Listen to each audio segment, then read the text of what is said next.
Hello everyone, আসসালামু আলাইকুম। কেমন আছেন আপনারা সবাই? আজকে আপনাদের সাথে শেয়ার করতে যাচ্ছি মেকআপ রিমুভ করার জন্য কোন জিনিসটা ব্যবহার করলে ত্বকে কোনো ক্ষতি হবে না। মূল আলোচনা যাওয়ার আগে বলে রাখি, আমি আপনাদেরকে যে টিপসগুলো দিচ্ছি এগুলো কিন্তু সবই আমার পার্সোনাল অভিজ্ঞতা থেকে নেওয়া এবং ভালো খারাপ সবটা মিলিয়েই কিন্তু আমি আপনাদের সাথে শেয়ার করি। তো চলুন তাহলে দেরি না করে মূল আলোচনায় চলে যাওয়া যাক। মেকআপ আমরা কম বেশি সবাই করে থাকি, আর মেকআপ করার পরে তা রিমুভ করার জন্য আমরা কিন্তু নানা ধরনের প্রোডাক্ট ব্যবহার করে থাকি। কিন্তু আসলে এই প্রোডাক্টগুলো ব্যবহার করা কতটা যুক্তিযুক্ত, বা এই প্রোডাক্টগুলো ব্যবহার করার ফলে আপনার স্কিনের কোনো ক্ষতি হচ্ছে কিনা বা আপনার স্কিনটাকে এটাকে ড্যামেজ করে ফেলছে কিনা, আজকে আপনাদের সাথে আমি সব কিছু শেয়ার করব এবং সবটাই কিন্তু আমার নিজের অভিজ্ঞতা থেকে, যে আমি কতটুকু কী সমস্যাগুলো ফেস করেছি এবং আমি কিভাবে এই সমস্যাগুলো থেকে মুক্তি পেয়েছি। মেকআপ রিমুভ করার জন্য কিন্তু প্রোডাক্ট ব্যবহার করা কিন্তু একেবারেই যুক্তিযুক্ত নয়। এটার কারণ হচ্ছে প্রোডাক্ট কিন্তু কখনোই আপনার স্কিনটাকে ভালো রাখবে না, বরঞ্চ আপনার স্কিনটাকে আরও বেশি ড্যামেজ করে তুলবে। একটা ছোট্ট একটা উদাহরণ দিয়ে যদি বলি, তাহলে হচ্ছে আপনি যখন নেল পলিশ হাতে লাগান, নেল পলিশটাকে যখন রিমুভ করার জন্য রিমুভার ব্যবহার করেন, আপনি লক্ষ্য করবেন যে রিমুভার দিয়ে নেল পলিশটাকে রিমুভ করার পরে নখটা কিন্তু একটু রুক্ষ রুক্ষ ভাব হয়ে যায়। ঠিক তেমনি স্কিন থেকে যখন আপনি মেকআপ রিমুভ করেন, যে কোনো ধরনের রিমুভার জাতীয় টোনার বা যে কোনো ধরনের সিরাম দিয়ে যখন ব্যবহার করেন আপনি, তখন আপনি দেখবেন যে আপনার মুখটা কিন্তু কিছুটা হলেও রুক্ষ হয়ে যায় এবং অনেক সময় দেখা যায় সাদা সাদা হয়ে থাকে। এখন এই সমস্যা থেকে মুক্তি পাওয়ার জন্য আপনি কি করতে পারেন? আপনাকে মেকআপও রিমুভ করতে হবে, প্লাস আপনার স্কিনটাকেও ভালো রাখতে হবে। এই ড্রাইনেস, এই রুক্ষ ভাবটাকে আপনি দূর করতে হবে। তার জন্য আপনি দুটো পদ্ধতি ব্যবহার করতে পারেন। যে পদ্ধতিগুলো আমি নিজে সবসময় ব্যবহার করি, সেই দুটো পদ্ধতি আজকে আপনাদের সাথে আমি শেয়ার করব।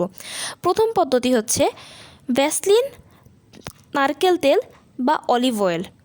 এই তিনটা যে কোনো একটা জিনিস দিয়ে আপনি মেকআপটাকে রিমুভ করতে পারেন।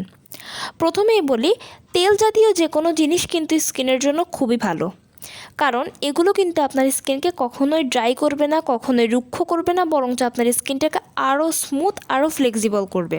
তাই যখন মেকআপ আপনি এই জিনিসগুলো দিয়ে রিমুভ করবেন, তখন আপনি দেখবেন যে আপনার স্কিনটা খুব সুন্দর থাকবে, আপনার স্কিনে কোনো ধরনের প্রবলেম হবে না এবং আপনার স্কিনে যে রুক্ষ রুক্ষ ভাব থাকে, এই ভাবটাও কিন্তু পরবর্তীতে আর হবে না। তাই মেকআপ রিমুভ করার জন্য যদি ন্যাচারাল ওয়েতে কিছু করতে চান, তাহলে সেক্ষেত্রে আপনি ভ্যাসলিন, নারকেল তেল বা অলিভ অয়েল, এই তিনটার যে কোনো একটা আপনি ব্যবহার করতে পারেন। এবার আসি দ্বিতীয় উপায় নিয়ে। আমাদের মধ্যে অনেকেই আছেন যারা কিন্তু প্রোডাক্ট ব্যবহার করতে পছন্দ করেন। তারা চান যে ন্যাচারালি আমি কিছু করব না, বা ন্যাচারালি আমি মেকআপটাকে রিমুভ করব না, আমি একটু প্রোডাক্ট ব্যবহার করে থাকি। এখন সেক্ষেত্রে আপনি যদি খুব ভালো একটা প্রোডাক্ট ব্যবহার করতে চান, তার জন্য আমার সাজেশন হবে যে রিভানার মেকআপ রিমুভার সোপ যেটা আছে, এই সোপটা আপনি ব্যবহার করবেন। কারণ রিভানার হচ্ছে তার একটা ব্র্যান্ড। রিভানা তাদের প্রত্যেকটা প্রোডাক্ট নিজস্ব ওয়েতে তৈরি করে এবং তাদের প্রত্যেকটা প্রোডাক্ট কিন্তু খুব ন্যাচারালভাবে তৈরি করা। সাবান যখন তৈরি করা হয়, তখন নর্মালি সাবানে কিন্তু ক্ষারের পরিমাণ খুব বেশি থাকে, কিন্তু রিভানার প্রত্যেকটা সাবানে কিন্তু ক্ষারের পরিমাণ যথেষ্ট পরিমাণে কম থাকে। তারা কিন্তু ন্যাচারাল জিনিসগুলোকে বেশি ব্যবহার করে। তাদের এই ন্যাচারাল জিনিসগুলো বেশি ব্যবহার করার কারণে এগুলো কিন্তু স্কিনে কোনো ক্ষতি করে না। স্পেশালি ফর গ্লিসারিন তারা কিন্তু তাদের প্রত্যেকটা সাবানের বা প্রোডাক্টের ভিতরে ব্যবহার করে থাকে।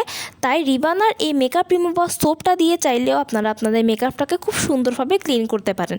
এই সাবানটা যখন ব্যবহার করবেন, এটা ব্যবহার করার পরেও কিন্তু আপনার স্কিনে কোনো ক্ষতি হবে না। এটা আপনার স্কিনকে রুক্ষ করবে না, বরঞ্চ অনেকটা ফ্লেক্সিবল করবে।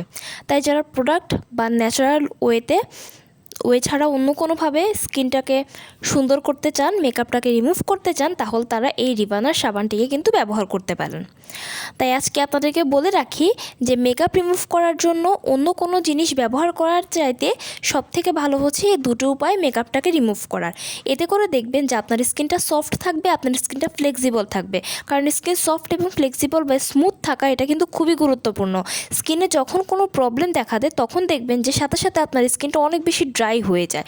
আর এই ড্রাই হওয়ার কারণেই কিন্তু স্কিনে অন্যান্য ধরনের আরও সমস্যা দেখা দিয়ে থাকে। তাই যারা মেকআপ রিমুভ করবেন, তারা অবশ্যই কিন্তু এই দুটো পদ্ধতি যে কোনো একটা পদ্ধতি আপনারা অবলম্বন করতে পারেন। এতে করে আপনাদের মেকআপটাও রিমুভ হবে, আপনার স্কিনটা ভালো থাকবে, আপনার স্কিনটা অনেকটা গ্লোয়িং হবে, আর আপনার স্কিনে পরবর্তীতে এই ধরনের কোনো সমস্যাই হবে না। তো কেমন লাগলো আমার ভিডিওটি? যদি ভালো লেগে থাকে তাহলে অবশ্যই লাইক এবং কমেন্ট করবেন এবং আমার চ্যানেলটিকে সাবস্ক্রাইব করতে ভুলবেন না। সবাই ভালো থাকবেন, সুস্থ থাকবেন। আসসালামু আলাইকুম।